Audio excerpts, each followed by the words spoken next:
rides a bird.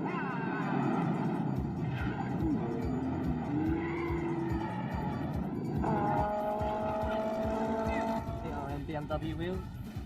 It shall be named the KDF wagon. Fascinator on the side.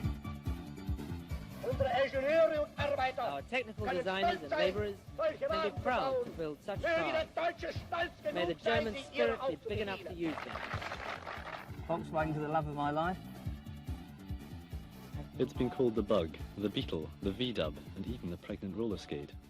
Millions of these cars are on the road today, and many more millions have enjoyed owning and driving the strange, endearing and enduring little car that is the Volkswagen.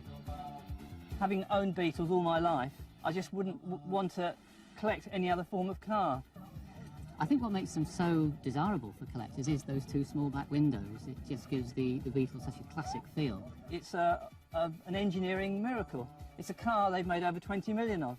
It's a car they can't improve. The Volkswagen is indeed a miracle car.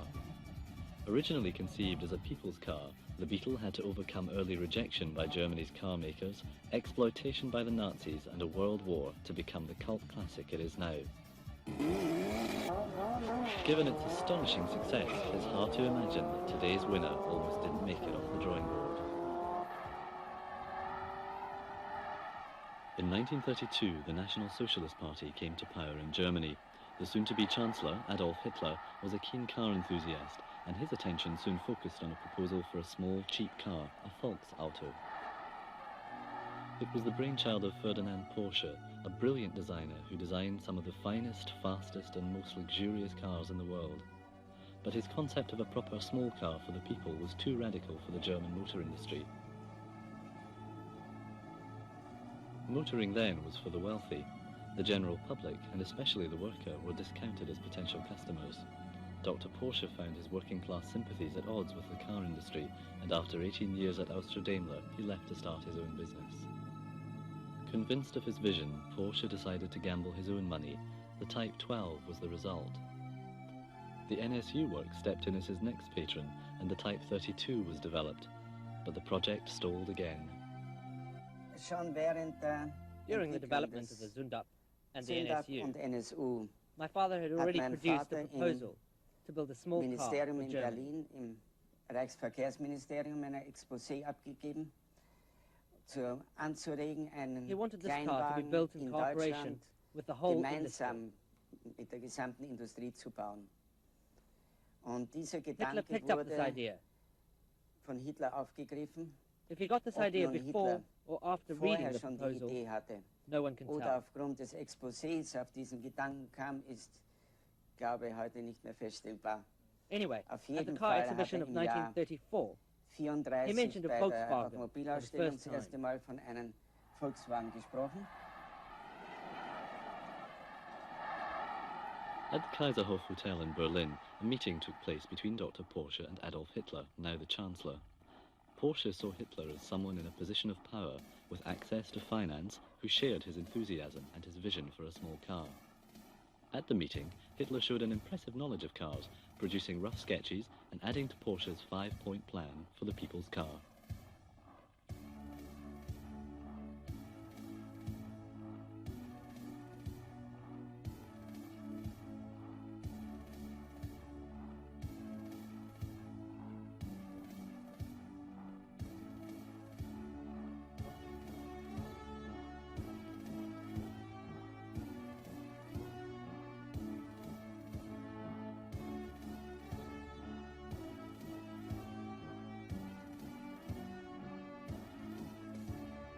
Hitler then persuaded the RDA, the German car manufacturers' trade organization, to sponsor Porsche and aid the development of the Volksauto. Only 1 in 49 people owned a car, compared to 1 in 6 in America, and Hitler realized the propaganda value of promising to make the country mobile. Mass ownership would also strengthen the motor industry and create much-needed work. I am pleased that through the ability of a brilliant technical designer and his staff, we have succeeded in finishing the first sketches of the German Volkswagen, and that we can test the first edition by the end of this year. The RDA were still totally opposed to the people's car and only adhered to the contract because of political pressure. They forced Porsche to design and build in his own garage and rather hoped he would fail. Despite this, at the end of 1935, 2 cars were being tested in the Black Forest. These were the first of many prototypes. Porsche's ideas and concepts were made into reality with the engineering excellence of Karl Rabe and the body design skills of Erwin Komeda. The V1 sedan was built by the coach builder Rutter, and a V2 cabriolet by Trautz followed.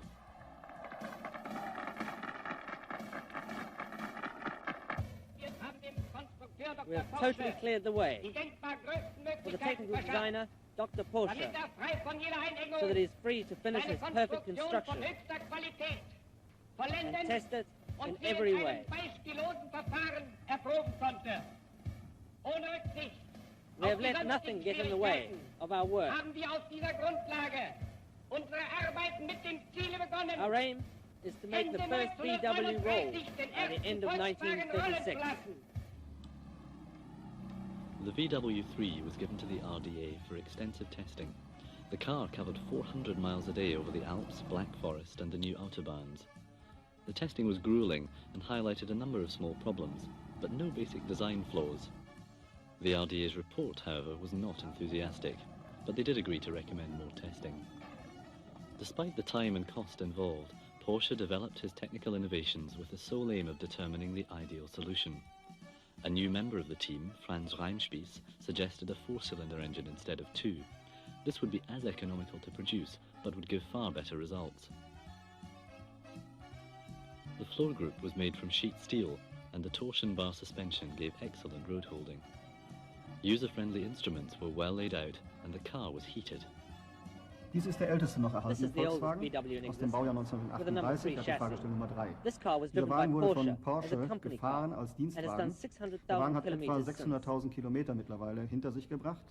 Er ist bis Until the end of the Kriegsende, war, bis it ran on 1944 petrol. mit normalem Afterwards, Motor, mit however, normalem due to Antrieb petrol gefahren worden. Als shortages, dann it was die converted to natural Mineralöle gas. und Benzine knapp wurden in Deutschland, At wurde the er end of the war, umgerüstet it was auf stripped down to save it from the Holzgasbetrieb. hands of the Allies. Nach dem Krieg, oder It besser was gesagt put bei back Kriegsende, together wurde er again in in seine Einzelteile 1948. zerlegt, um ihm It has den been in the Zugriff possession of the der Volkswagen Alliierten zu factory since entziehen 1952, und wurde dann and it still runs like 1948 a wieder new car. zusammengebaut.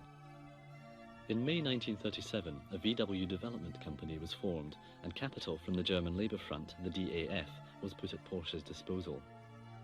Dr. Porsche's son Ferry, a talented designer in his own right, oversaw the construction and testing of the Series 30. SS men were used as the test drivers, and Daimler built the cars despite the RDA's continuing reluctance to participate in the Volksauto. Es ging deswegen über, weil der The RDA Reichsverband approached the Führer an and Führer offered to build the herantrat car. und gesagt hat, They got a wir 200 bauen Deutschmark Ihnen das subsidy. Auto, wenn wir 200 Mark This is the point Subvention when pro Hitler blew Wagen his kriegen. top and said, 200 Und Deutschmark da for 1 gab es million den cars, Kurzschluss that's going to beim be 200 million Hitler, der Deutschmark. gesagt hat, 200 Mark sind 200 Is there no Millionen more bei einer effective way Million to invest Fahrzeuge. this money rather than Kann through ich a das paid nicht besser subsidy? investieren, als sozusagen einen verlorenen Zuschuss zu geben? This wasn't a Der spontaneous ja dann idea, ein für but alle an Male weg expression ist. of belief that Das for war this kein amount of money, völlig you could build a unüberlegter factory in which cars Vorschlag, could be aber es war manufactured natürlich for the der price requested Gedankengang, by ein the Führer. eigenes Werk zu bauen und dort den Wagen zu dem Preis herzustellen, den der Führer verlangt, naheliegender.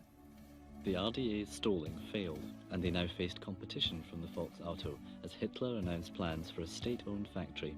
The cars would be built and sold for 990 marks. Porsche returned to America to recruit workers. On a previous visit, he had been impressed with their production techniques, and he envisaged a Volkswagen factory along these lines. Hitler chose the village of Fallersleben on the banks of the Mittelland Canal, located on the estate of the 14th century Schloss Wolfsburg.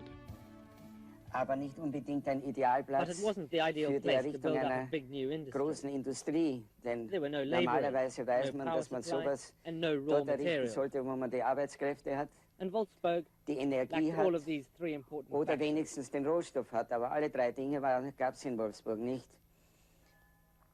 Aber der Tag der But the day of the Grundsteinlegung foundation war stone schon laying already festgelegt. fixed, Das Gelände war and the 3 ausgesucht und Volkswagens, mit similar in design den to 3 future production, schon sehr den we drove späteren to Braunschweig. Serienfahrzeugen, ähnlichen Fahrzeugen fuhren wir zur Grundsteinlegung nach Braunschweig.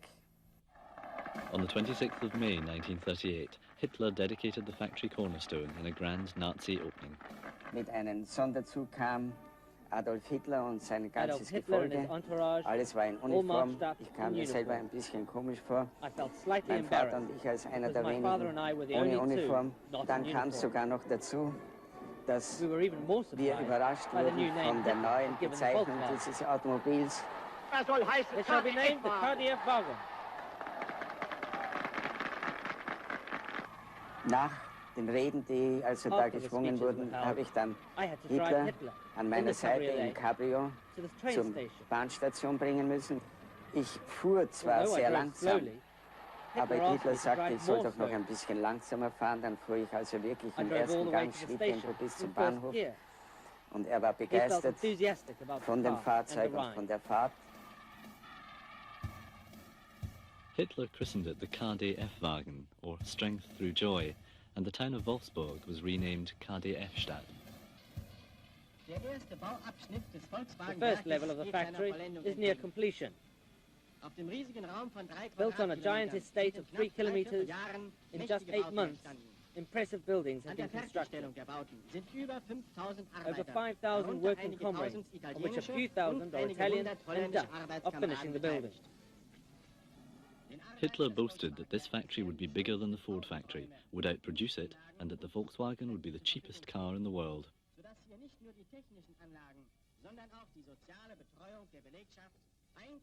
A town for the workers was planned as well, but the emphasis was on the subordination of town to factory. The factory was to be the centre of all life.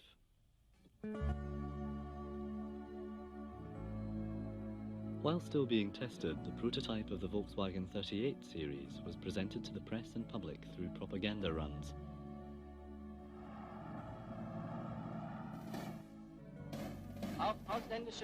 Even foreign journalists were won over by the KDF car. They were amazed by its low petrol consumption of only 6.5 litres. Its rapid acceleration of 0 to 60 kilometres in 14 seconds, and by its outstanding road holding and 4-speed gearbox. The development cost up to the final 38 design was 30 million marks, but this was considered a reasonable sum for a vehicle so far ahead of its time. Dieses Auto ist ein This is an Original original KDF-Wagen. KDF-Wagen genannt nach KDF der as an Organisation, organization die was während des meant to Dritten take Reichs care of sich the um den selling Vertrieb and und den Verkauf distribution des of the car Volkswagens in the bemühen Third Reich. sollte.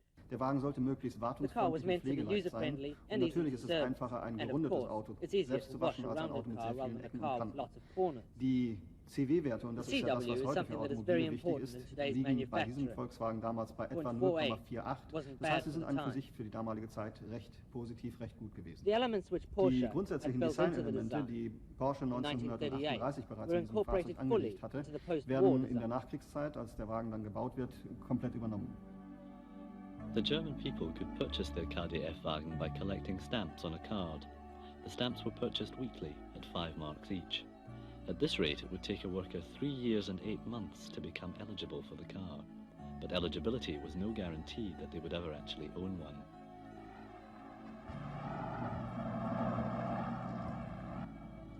This advertising film of the 30s promised the car for the people.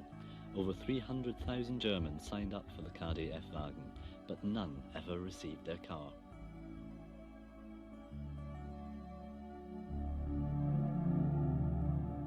On the 1st of September 1939, Hitler invaded Poland. The Führer expected a short war and, foreseeing a need for post-war cars, was hesitant to use the KDF factory in the war effort. Only 210 KDF wagons had been built, and these were distributed to high-ranking Nazis and officials, not to any KDF savers. But production of the People's Car had to take a back seat as the still incomplete factory switched over to military manufacturing. Porsche was asked to redesign and improve a cross-country vehicle. His concept was the Kubelwagen, which featured a KDF chassis with improved ground clearance for off-road. The Schwimmwagen, a variation of the Kubelwagen, was also developed. It featured a tub-like body on a KDF base. Besides being able to swim, these had four-wheel drive. 14,000 of the Schwimmwagens were produced at the factory.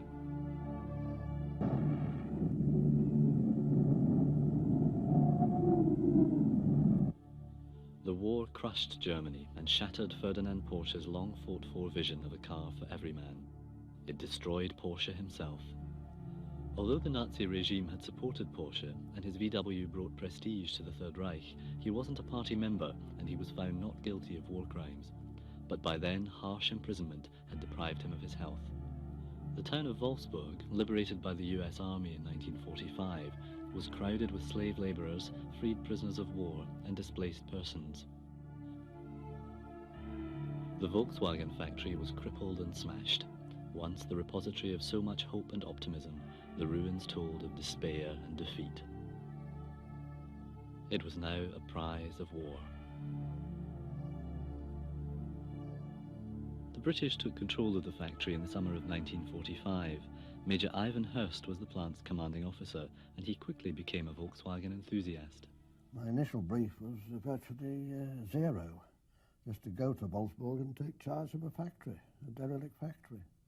The officer in charge at Army headquarters in Germany had been in Germany in 1938 and had been at the motor show in Berlin that year and had ridden in one of the pre-production Beetles, KDF-Wagen as they're then called, and it was he who had the bright idea that the British in Germany would require a light vehicle. It was clear, of course, that if we could get cars made in Germany from German materials by Germans, this wouldn't cost the British taxpayer anything. We did a quick survey and decided it would be possible to produce a Beetle, provided that materials were available. We got an allocation of steel, but the steel mills couldn't deliver sheets big enough, and the first Beetles were produced with a welded seam across the roof. The still only partially rebuilt plant received an order for 20,000 Volkswagens to fill Allied requirements. The production operatives didn't exist. During the war there had been Russian prisoners of war and what our German friends nowadays call guest workers from various countries, Poland, Holland and so on. Arranged with manpower colleagues to offer work at the Wolfsburg factory to German armed forces personnel coming out of British prisoner of war camps. So we had a workforce of ex-German army and air force. There were many problems to overcome. Food was scarce and the workers often went hungry. The front garden of the factory was ploughed for planting and a blind eye was turned to a flourishing black market in parts and goods. Production of the Beetle really got going in March 1946 at a rate of 1,000 cars a month, which was the limit set by the availability of materials. It was a time when no other manufacturer in Germany was producing cars at all. 1946, and a new beginning for the newly opened factory at Wolfsburg. Cars are rolling off the production line. 18,000 workers are employed at the plant. By 1947, the Allied requirement was largely satisfied, and the British board came to realise that the factory might have a future. They looked for a German engineer to take over and found Heinrich Nordhoff. Nordhoff seemed an unlikely person to continue Porsche's vision. He had disliked the Volkswagen during its development. But Nordhoff inspired the workers with his pioneering leadership and great organisation. He also came to love the Volkswagen. Remarkable production figures were achieved, and the 20,000th Beetle soon rolled off the line. Nordhoff's basic philosophy was continuous close contact with the workforce, whom he regarded as partners striving towards a common goal. The factory was soon able to satisfy the civilian demand too, and Nordhoff found himself with a growing business to run. It had been intended to dismantle the factory as surplus to the cap or placed on German industry at the end of the war.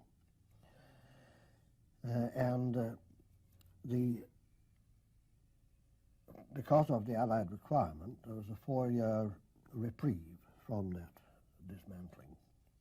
Economic stringency measures in Britain meant a rethink of this dismantling policy. If the Germans could pay for themselves, there would be less burden on the British taxpayer.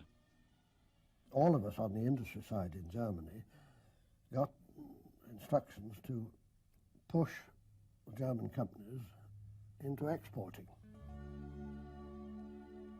The Volkswagen export drive began with very modest beginnings. A fledgling export market had been established by Ben Pon. He took the Volkswagen to the New York Industrial Exhibition in 1948, where the New York Times disparagingly referred to the Volkswagen as Beetle-like, unwittingly giving it the name we still love and use today. Americans didn't like the Beetle. Even 4 years after the end of the war, it was still seen as a Nazi creation. The Volkswagen was considered out of date politically and out of time with the public taste, but it was more a case of being ahead of its time. In 1949, the first export models rolled off the line. Nordhoff constantly rejected demands to redesign the car, preferring instead to retain the Volkswagen's unconventional looks and to improve it organically with better quality materials. The company was handed over to the Germans, to be precise, to the government of Lower Saxony, in the autumn of 1949, when we withdrew. The handover ended 4 years of uncertainty surrounding the future of the Volkswagen. Nordhoff now began to make Porsche's vision of a small, economic and reliable car a popular reality. This early advertising film illustrates the unstoppable myth of the Beetle. It was a myth that constantly won favour with both advertiser and purchaser alike. Unstoppable, yes, but advertising brochures also showed off the Beetle as a highly stylised and desirable car.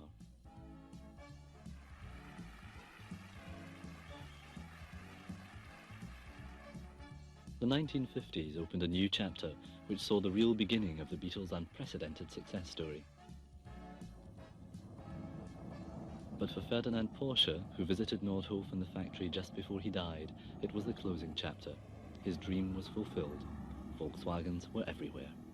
Auf seinem Rundgang durch das größte Automobilwerk Europas war der Bundeskanzler sichtlich beeindruckt von dem Schaffen der 27.000 Werks. The German Chancellor was impressed by the factory's refit in 1950.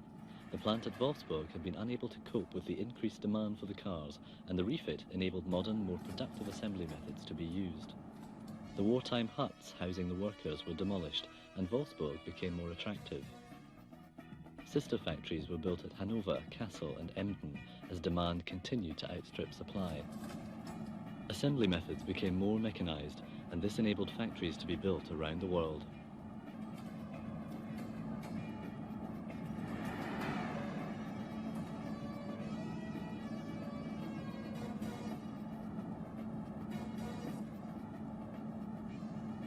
In 1953, the split window was removed.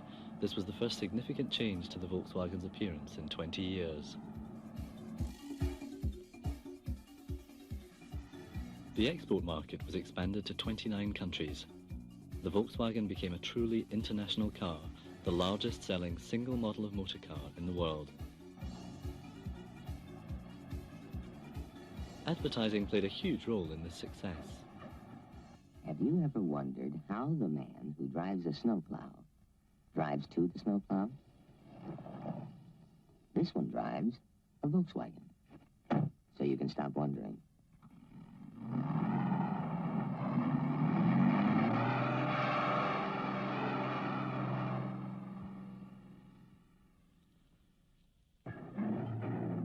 The integrity and honesty of the Volkswagen was heavily exploited in its advertising. Myths, stories and legends of the Beetle were put to good use. But even stranger than that, when the crew supervisor turned the ignition key... And many more were created. If you go back to the very beginning of television advertising and indeed to press advertising, you will find that by the late 50s, early 60s, advertising became progressively kind of jazzier and terribly lively and especially in the United States, dancing goes and God knows what else, and product features by the million.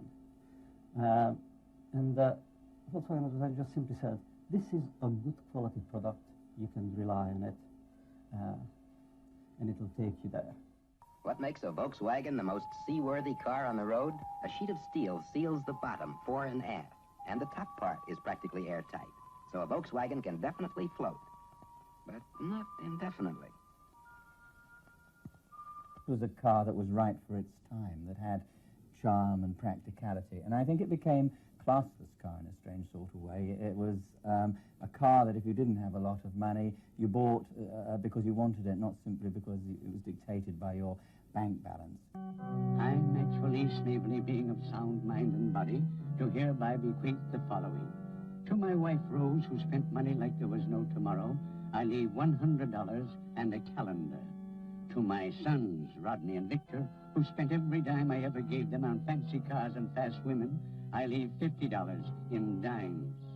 To my business partner, Jules, whose only motto was spend, spend, spend, I leave nothing, nothing, nothing. And to my other friends and relatives who also never learned the value of a dollar, I leave $1. Finally, to my nephew Harold, who oft-times said, a penny saved is a penny earned, and who also oft-times said, gee, Uncle Max, it sure pays to own a Volkswagen. I leave my entire fortune of $100 billion. Today, Beetle myths and legends still go on. A new generation of fans owe their thanks to Porsche and his talented team for creating the Beetle, a car that just won't die.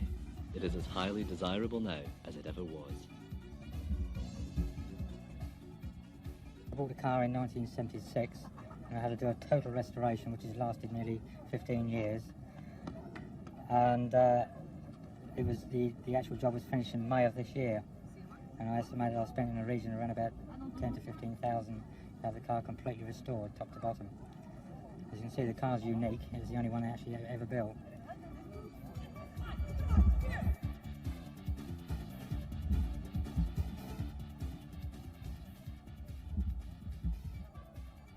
But there are those who are keen to improve on Porsche's design. It took me about 7 months to build it. Originally, I rebuilt it, but I wasn't happy, so stripped it back down, put it back to cowl look, target up the roof, done all the work myself, except for the paint job, and rebuilt all the engine, all underneath, all the inner wings. The 1972 1300, been de-seamed, painted fluorescent paint, got 1600 engine on twin SU carburetors, fully detailed, won quite a few trophies. Inside's been retrimmed, the dash has been smoothed and the speedo Frenched in, etc, etc. Little design, which normally just dead straight, and the wings have been capped off as well. And the hinges. No guttering, that's all been cut off, but the carbs are not genuine, you know, they're sort of added, all the manifolds are made, put into a heart shape.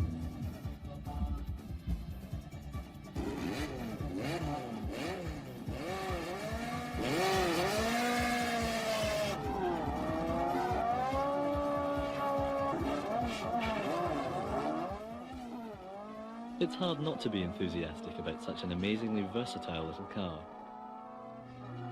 This is the car the victorious Allies discounted as having no commercial value, that began as a dream of Ferdinand Porsche, a people's car.